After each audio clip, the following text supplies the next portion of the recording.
अस्सलाम वालेकुम व्यूअर्स। आज जो मैं आपके साथ रेसिपी शेयर करने जा रही हूँ, जैसे कि मैंने बताया था कि जो मिसाला तैयार करके मैंने प्रिजर्व करके फ्रीज़र में रखा था पैकेट्स बना के, उसी मिसाले से आज मैं आपको आलू गोश्त की ज़बरदस्त किस्म की करी बनाना सिखाऊंगी। और इंशाल्लाह बहुत ज़बरदस्त सालन बनेगा और झटपट बनेगा और टाइम भी आपका बिल्कुल भी ज़ाया नहीं होगा और ना ही इसमें कोई मेहनत होगी इंशाल्लाह। तो वीडियो को एंड तक देखने के लिए आप मेरे साथ रहिएगा।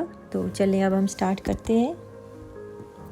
ये जो मिसाला हमने तैयार करके फ्रीज़र में रखा था, इसमें से एक पैकेट मैंने ले लिया है और एक कुकर लिया है मैंने। इसमें ऑयल मैंने डाला है 6 टेबल स्पून के बराबर मैंने ऑयल डाला है। और इसमें जो है वो जो मिसाला हमने तैयार करके रखा था, आप चाहें तो थोड़ी देर के लिए बाहर रख सकते हैं ताकि मेल्ट हो जाए, नहीं तो अगर बहुत ज़्यादा जलती है तो आप डायरेक्ट इसमें डाल सकते हैं, वो तो वैसे ही गर्म होने पर मेल्ट हो जाएगा। तो ये मिसाला है जो मैंने आपको दिखाया था और तैयार करके रखा था, ये हमने डाल दिया इसके अंदर। एक पैकेट मैंने डाल दिया है और ये 5 टेबल स्पून के बराबर बनता है। तो इसको हम जो है वो हल्का सा फ्राई करेंगे और उसके बाद जो है वो, जैसे कि मैंने आपको बताया है और दिखाया भी है कि इसमें सारा कुछ मौजूद है। अब गोश्त जो है मैंने इसके अंदर डाला है, ये बनता है 700 ग्राम। मटन मैंने डाल दिए, मर्ज़ी आपकी, मटन बीफ कुछ भी इस्तेमाल कर सकते हैं, कीमा। तो मैं सिर्फ आपको आइडिया के तौर पे ये सारी चीज़ें दिखाती रहती हूँ और बताती हूँ कि इस तरीके से आपने इसको यूज़ करना है। अब इस मिसाले को हम अच्छी तरह से गोश्त में भून लेंगे। गोश्त को खूब भूनना है ताकि इसका कच्चापन ना रहे और टेस्ट ना आए। और गोश्त हमने भून लिया है, अब थोड़ा सा हमने छींटा साथ लगाना है और मज़ीद इसको भूनना है ताकि लग ना जाए। और फिर उसके बाद अच्छी तरह हमने अब गोश्त को भून लिया है। अब डालेंगे हम इसमें 2 गिलास पानी और 2 गिलास पानी डालने के बाद हमने इसको रखना है प्रेशर पे और प्रेशर हमने देना है तेज़ आंच पर।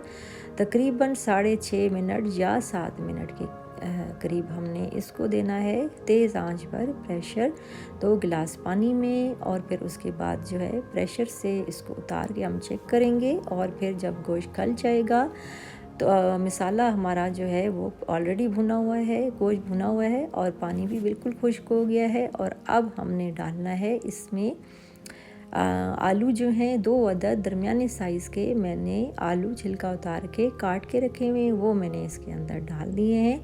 और उसके बाद जो है इसको हम मज़ीद जो है थोड़ा सा भूनेंगे। गोश्त हमारा गल भी चुका है और भून भी हमने लिया था, तो इसलिए अब मज़ीद इसको ज़्यादा भूनने की या गलाने की ज़रूरत नहीं, सिर्फ आलू हमारे गले होने चाहिए। तो फिर हमने जो है वो 1 गिलास पानी मज़ीद डाला है इसके अंदर। और फिर उसके बाद 1 गिलास पानी डालने के बाद हमने इसको फिर प्रेशर देना है अगर बहुत जल्दी है।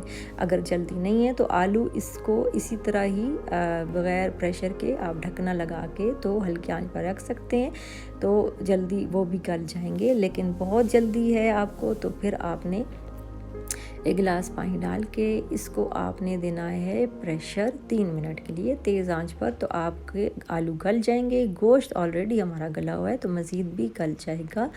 और उसके बाद जो है ये देखिए हमारा जो है वो सालन बिल्कुल रेडी हो चुका है, आलू भी गल चुके हैं और गोश्त भी, और ज़बरदस्त किस्म की खुशबू भी आ रही है और मज़ेदार किस्म का सालन रेडी हो चुका है। अभी मैं आपको एक बर्तन में भी निकाल के दिखाती हूँ और आप इसकी गार्निशिंग कर सकते हैं गरम मसाला और इसके अलावा जो मसाला मैंने तैयार करके रखा हुआ है, इसमें आप नमक मिर्च का अगर आपको फ़ील हो तो आप मज़ीद डाल सकते हैं और ये आपकी मर्ज़ी है, कम या ज़्यादा नमक मिर्च आप पे डिपेंड करता है।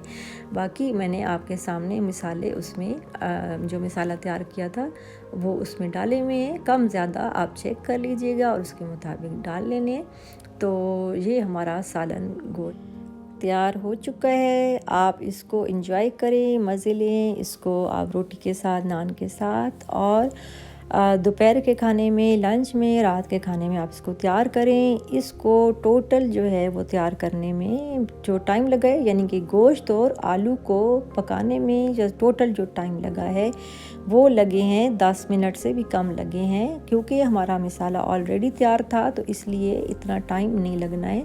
और बाकी डिपेंड करता है, गोश्त पर भी डिपेंड करता होता है कि गोश्त किस किस्म का है। कुछ जानवर बहुत सख्त होते हैं, कुछ का गोश्त जो है जल्दी गल जाता है, कुछ बिल्कुल गलता नहीं है। तो ये भी ज़रूर आप जहन में रखा करें।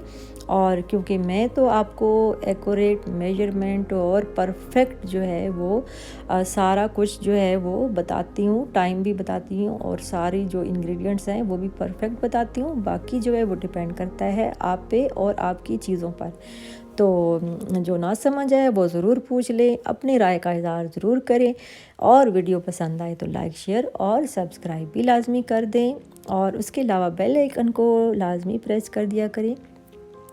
उससे ये होता है कि आप तक मेरी जो हर न्यू रेसिपी है वो फ़ौरन पहुंचती है और आप इससे ज़्यादा फ़ायदा उठा सकते हैं। और ये बिल्कुल फ्री है और वीडियो को एंड तक देखना लाजमी है, ताकि मेरी जो रेसिपी से मुतल्लिक या मैं आपको टिप्स देती हूँ या कुछ और इंफॉर्मेशन देती हूँ तो आप जो है उससे फ़ायदा उठा सकें और आपसे कुछ भी मिस ना हो। और उसके अलावा आप अपनी सजेशन ज़रूर दिया करें, आपको हक हासिल है। आपको कुछ पसंद नहीं आता, कुछ अच्छा लगता है, उसके बारे में अपनी राय का इज़हार ज़रूर करें। और उसके अलावा जो है कुछ नया सीखना है, कुछ रेसिपी से मुतल्लिक जानना चाहते हैं तो भी लाजमी कमेंट बॉक्स में पूछ लिया करें। अब मुझे दीजिए इजाज़त। अल्लाह हाफिज़।